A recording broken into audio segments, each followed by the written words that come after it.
So the Celtics, as predicted, rolled through the East. 12-2, a lot of blowouts. They were 41-11 against the East. The East Coast, where I spent most of Memorial Day weekend, has great bagels. Not a lot of great NBA teams. Is Boston one? I'm not sure. I thought about this last night. What the Celtics are a perfect reflection of what basketball is in the NBA in 2024. They are offensively gifted, and the league's never been more offensively gifted. 6 guys on this team could drop 20 points in the finals. You wouldn't be surprised. They're rich.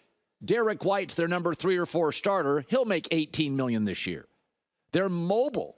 Drew Holiday, Porzingis, Derek White, not drafted by the Celtics. They're cohesive, team above everything else. That's very much a mantra, international and domestic basketball. And they're a little soft. They're about a 500 team at home in the playoffs the last 3 to 4 years. And they are very, very good and very skilled. But they're not great. And I don't know how to make the Celtics go from very good to great. And that's where it's interesting. Jason Tatum's their best player, but offensively, he mostly floats off ball. He does not take the game over. He is not Luka. His personality is not alpha. His usage rate is not that high. It was below Cam Thomas this year, Jaren Jackson. And he's the best player probably on the best team. It's a different world we live in. If you watch the Celtics play on 5 different possessions, they could have 5 different Celtic players score. It would look fantastic. It's almost too collaborative. What do I mean? Because in my entire life in the NFL, even in pitching in the big leagues, in the NBA, there's a Verlander, a Brady, a LeBron, a Steph, an MJ, a Kobe. And Dallas has one. It's called Luka. Get me the ball. I'll get the out. I'll make the pass. I'll get the bucket. And that's not what Boston is. They're really smart and they're really collaborative. And they like to get Derek White involved. And the ball moves beautifully. It's aesthetically pleasing. But it's not old school. And in my life, Mahomes can play poorly. 4th quarter, give me the ball. I'll run for it. That's what I've seen. Steph Curry, a KD, a LeBron, an MJ, a Kobe. But the Celtics very much are 2024 basketball. And that maybe is how basketball turns out over time. Collaborative over alpha. Sharing over the individual. Tatum may have idolized Kobe Bryant, but their basketball ideology is very different. Tatum sometimes floats, gives the ball up, views others, and still ends up with 29 points, 7 rebounds, a couple of blocks. He's a tremendous athlete. But his ball usage rate, far below Luka. Luka's old school. I always have this feeling in the offseason, he gets on that Gulfstream, lights up a smoke, big couple of beers, he's on his way to not working out for 2 months. That's old school, and so is his game. So the Celtics and the Mavs is a classic matchup of old versus new. And the old historically creates dynasties. Does collaboration with a star that sometimes is just part of the offense, not the offense late in games?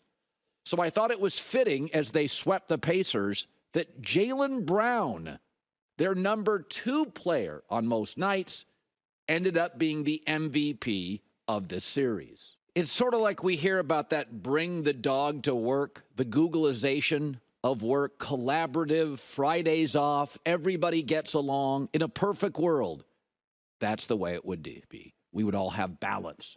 We'd like work, but family took precedence. 50-hour work weeks. Let's not do any of that. The Celtics are new and collaborative, and there's chemistry, and they share, and there's a different score every possession. I think it can win a title, but I don't know if it can against Luka. And I don't know if that very good will become great. We'll see. So I took a few days off last week, headed back out east. in New England Patriots territory in Rhode Island. And I put my Patriots hat on, and I go walking on the beach, ride the e-bike, one of the peeps. And I get asked this a lot more than I thought I would be asked. How do you think Tom Brady is going to do as a broadcaster? And Brady was on our show yesterday. And I say, I always have the same opinion. If people have a couple of minutes, I'll share it with them. And I'll say, well, the traits and the habits that created the quarterback will probably create the same broadcaster. And then there's Tom Brady, who as a player was meticulous and thorough, a people pleaser, and detailed. And that's what I think you'll get as a broadcaster. I talked about Tom's competitive nature as he heads into the booth at Fox.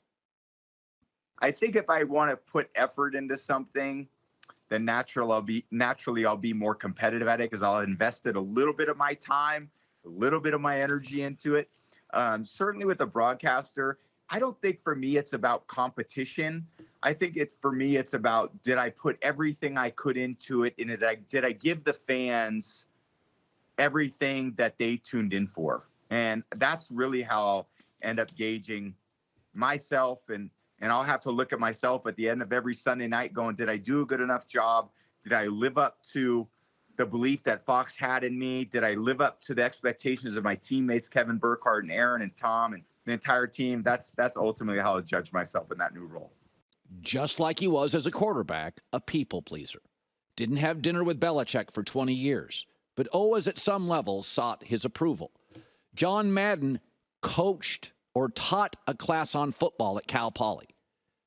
And fittingly, John Madden, the greatest analyst ever who worked at this network, among others, was a teacher on the air, the telestrator.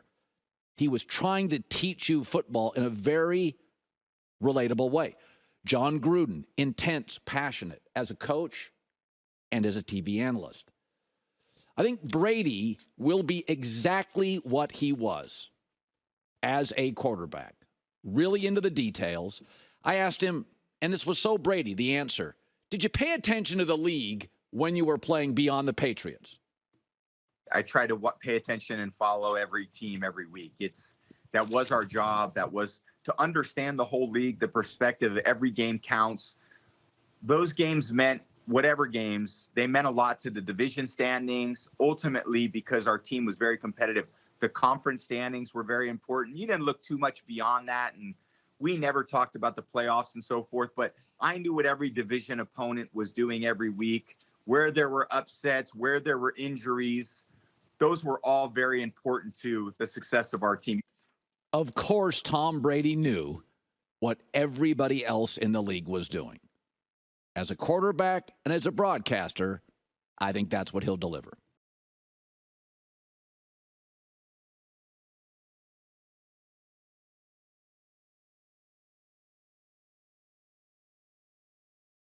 Hi, everybody. It's me, Uncle Colin. Subscribe here to get the latest from the herd, including exclusive behind-the-scenes videos and more, wherever you may be, however you may be watching.